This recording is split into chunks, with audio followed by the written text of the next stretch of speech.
Assalamualaikum warahmatullahi wabarakatuh. Good morning class. My name is Anggun Maharani. Today I will presentation about Gothic element in the fall of the house of user. Before I will explain my material, I will explain the definition of Gothic element in literature. What is the meaning of Gothic in literature? Biasanya unsur sastra Gotik termasuk romantisme. Sebuah kastil atau rumah bangsawan, potensi supranatural, ini maksudnya tentang horor, misteri, dan ketakutan. Pahlawan yang tidak mungkin, maksudnya adalah biasanya pemeran utama dalam cerpen Gotik ini adalah pahlawan yang jahat, penjahat jahat dan terisolasi. Elemen Gotik bekerja sama untuk menciptakan suasana yang menunjukkan dunia yang jatuh.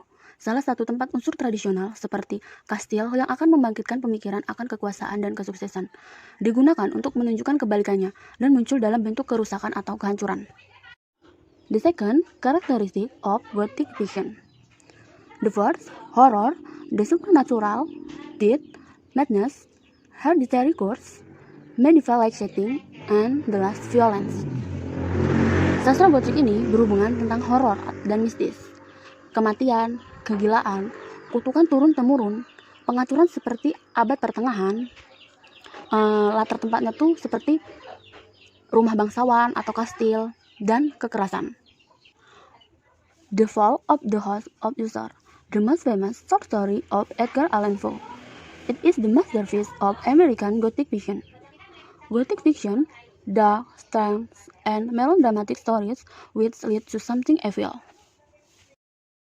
Now, I will explain the story of The Fall of the House of Usher. Cerita pendek autobiografi Edgar Allan Poe adalah cerita rumah berhantu klasik yang menampilkan adegan-adegan suram, penyakit misterius, dan kematian sebelum waktunya.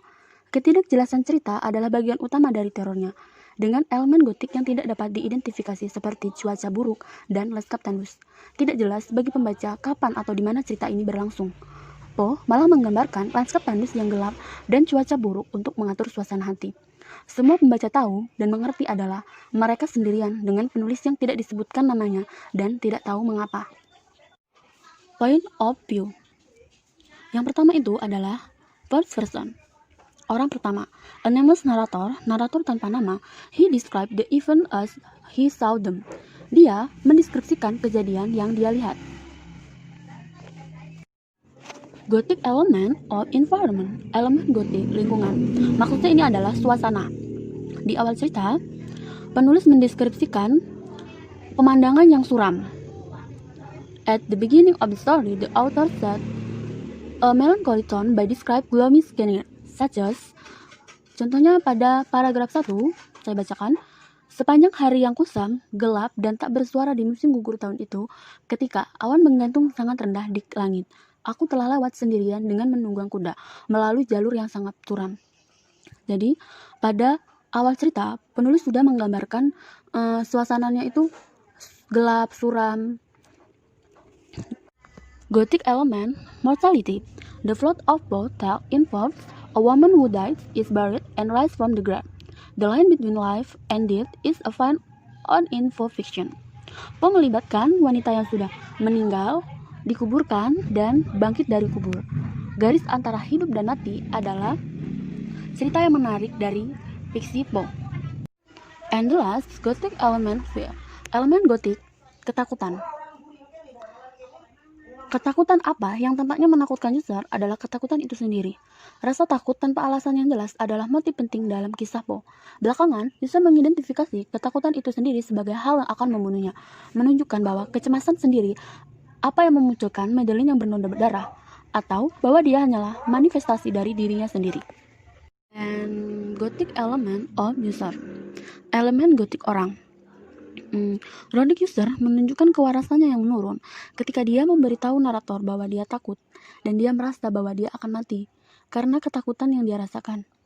Narator yang tidak disebutkan namanya terkejut melihat Roderick User memiliki kemiripan yang mencolok dengan saudara perempuannya, Madeline, yang dikubur hidup-hidup. Ternyata, narator baru mengetahui bahwa Roderick User dan Madeline ini saudara kembar. Dan ketika kembalinya Madeline dari kuburan, ditemukan sebagai misteri yang tidak dapat dijelaskan. Nah, seperti yang saya bilang tadi di awal, ketidakjelasan cerita ini elemen gotiknya itu tidak dapat diidentifikasi karena tidak disebutkan bagaimana Madeline bisa bangkit dari kuburan, padahal dia dikubur hidup-hidup. Jadi ini sebagai misteri yang tidak dapat dijelaskan. Madeline dikuburkan sebelum dia benar-benar meninggal. Seperti prediksi Roderick, Madeline segera meninggal. Yang kita tahu bahwa Roderick memberitahu narator bahwa dia sudah mati dan bahwa dia tampak sudah mati ketika dia menatapnya. Karena penyakit katalepsi, dia mungkin terlihat seperti sudah mati pasca kejang. Atas permintaan Roderick, narator ini membantu untuk mengubur Madeline. Nah, saat mereka melakukannya, Madeline ini memiliki kekuatan dalam cerita. Saat dia keluar dari makamnya, Madeline serba putih dengan darah di jubahnya. Dengan serangan, dia menyerang Roderick dan mereka berdua jatuh ke lantai. Baik Roderick dan Madeline, mereka berdua sama-sama mati. Nah, kemudian narator ini lari ketakutan dan dia melihat rumah itu sudah runtuh dan terbelah dua. Dan yang terakhir itu tema utama. Yang pertama menurut saya ada mortality, kengerian, madness, fear, ketakutan, friendship, and pemakaman, dan the arts.